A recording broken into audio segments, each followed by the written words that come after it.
Yo, what's going on, YouTube? And welcome back to Goal Line Hockey. It's your boy Kevin Forte. And we're taking a look today at the Chicago Blackhawks as we continue our lineup projection series here for the 2021-2022 NHL season. So if you guys are interested, make sure to check out the rest of this series. I've done from A to V. A to V is the NHL. A to W. A to W through the entire NHL and their lineup projections. So make sure to stay tuned for that.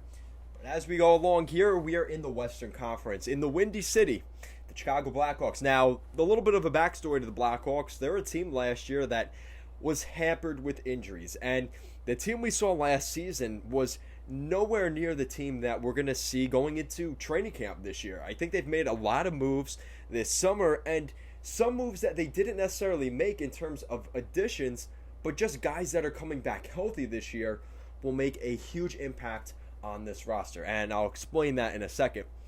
So you have your forward lines. Your top six, a very different story from last season. You have Alex DeBrincat and Patrick Kane. Yes, I know, they're back. They were there last season.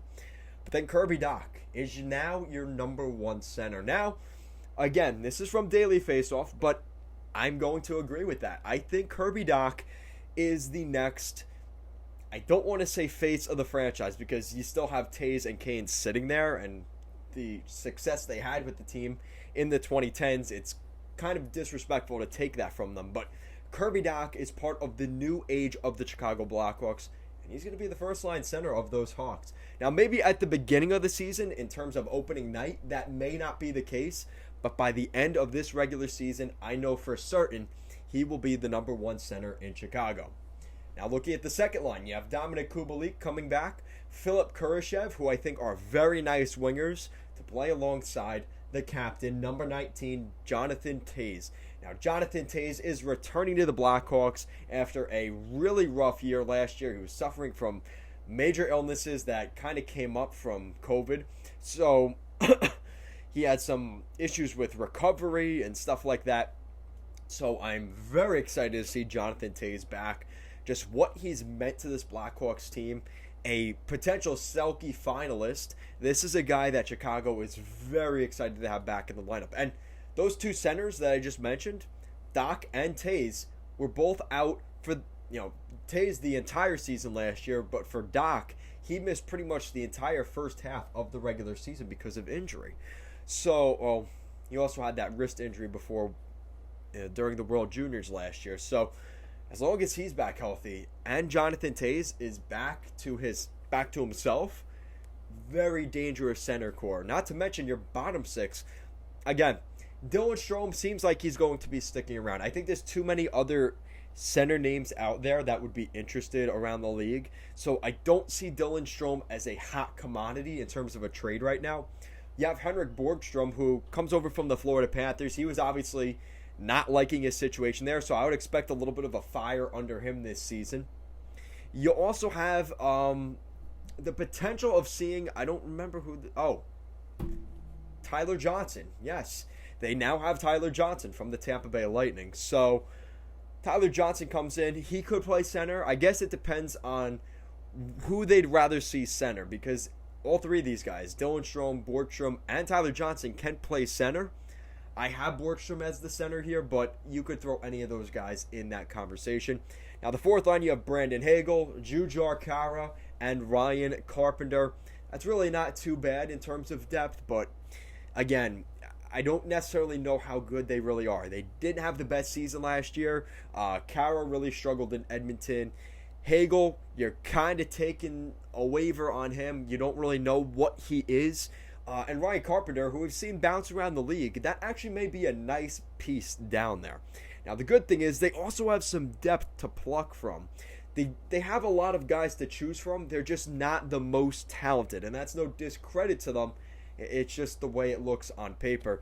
You have guys like Brett Connolly, Adam Gaudette, who they traded for last season from the Vancouver Canucks, and Alexander Nylander, who has yet to sign a contract.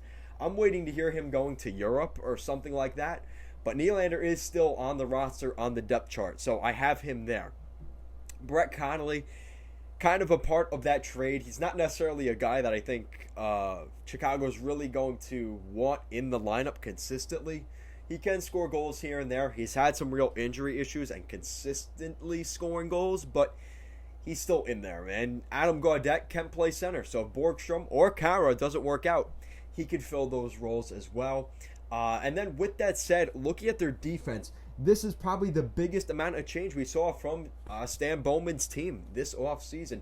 Caleb Jones and Seth Jones, the Jones brothers, are now in Chicago. Caleb Jones comes over from Edmonton, and Seth Jones comes over from the Columbus Blue Jackets, signs a nice 8-year contract. So you might as well get a Seth Jones jersey because, at the very least, a 9-year span potentially, a new era in Chicago with the two Jones brothers on the blue line. They have some other guys listed alongside Seth Jones, but come on, you know they're going to try Caleb and Seth together on that top pair. Second pair, Stan Bowman actually talked about these two guys this summer. He talked about them back in the World Juniors in their draft year. Jake McCabe and Connor Murphy. He talked about them both playing with Team USA. He really liked what he saw from those guys, and at some day was hoping he could have both of them on the roster together. And here you go. You have Connor Murphy and Jake McCabe. Again, you could argue, is that a top 4 pairing in the NHL, especially in that Central Division? I guess we'll find out, but Stan Bowman, based off of what he saw 10 years ago at their draft, he still sees something in these guys, so we'll see there. Now, the third pairing is a little bit interesting. You have Riley Stillman, who they just locked up to a nice contract this summer. Congrats to Riley. And they also have Wyatt Kalynuk, who we saw a little bit last season for the Hawks in spades last season.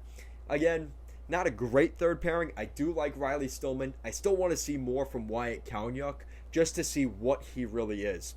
Now, in terms of depth, you also have Calvin DeHaan as a depth defenseman. Unless they trade him, which, again, at that $4.5-something million cap hit, probably going to be difficult to move DeHaan this summer, but there could be something done there.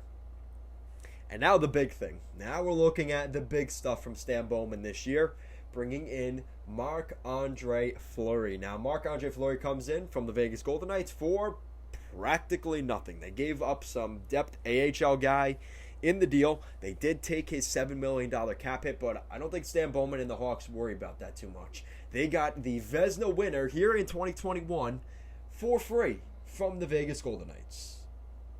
Sounds pretty good to me, right? So a huge move for the Chicago Blackhawks. He's going to be playing in Chicago, moving his family and everything else from the Sin City to the Windy City out in the Midwest of Chicago. Very exciting. I'm going to be really interested to see number 29 wearing the unbelievably infamous Chicago Blackhawks uniform. It will be definitely a weird scene for sure. I mean, I remember when he was no longer in Pittsburgh gear, it was very weird. Now seeing him out of the gold and red of the Golden Knights is also going to be a little bit strange.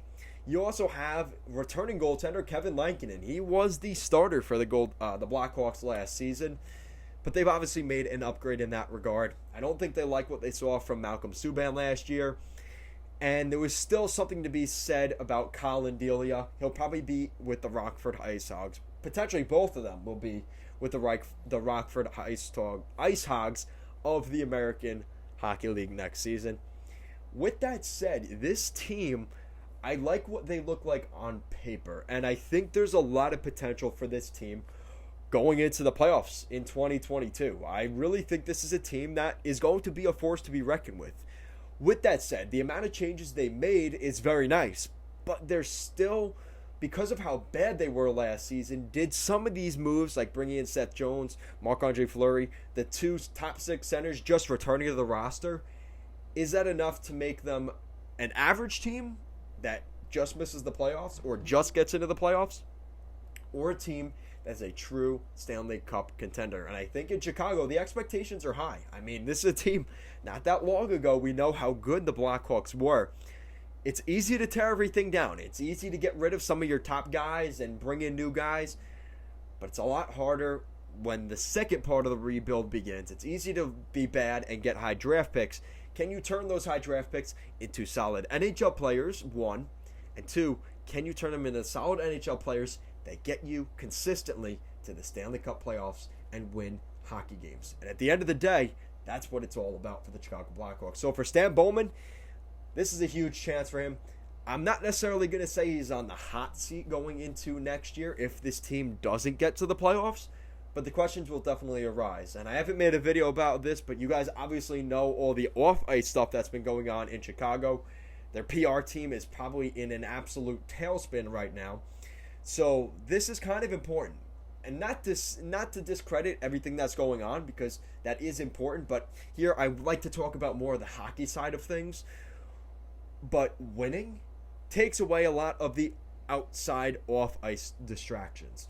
So I think it's very important that the Chicago Blackhawks get off to a hot start those first 20 games of the season, start out of the gate strong. If you have some injury issues and some stuff as you get into the dog days in January and early February, it could get you to the deadline as a playoff team, and it makes it easy for Stan Bowman to say, you know what? Let's go and let's add some more players at the deadline, because there are some holes for this team. I think in the bottom six of their forward group, I think they could use another top six, another forward, middle six forward to maybe jump into that bottom six to really put them over the edge, and maybe another defenseman, just a little bit more proven defenseman, I think would have been a nice touch for the Blackhawks. But other than that, I like what we've seen. So let me know what you guys think in the comment section down below. Who will be the #1 center for the Chicago Blackhawks on the first night of the regular season? Will it be Kirby Dach? Or will it be Jonathan Toews? Or maybe somebody else? Let me know your guys' thoughts in the comment section down below. As always, guys, thank you so much for watching this video, and I will see you again next time.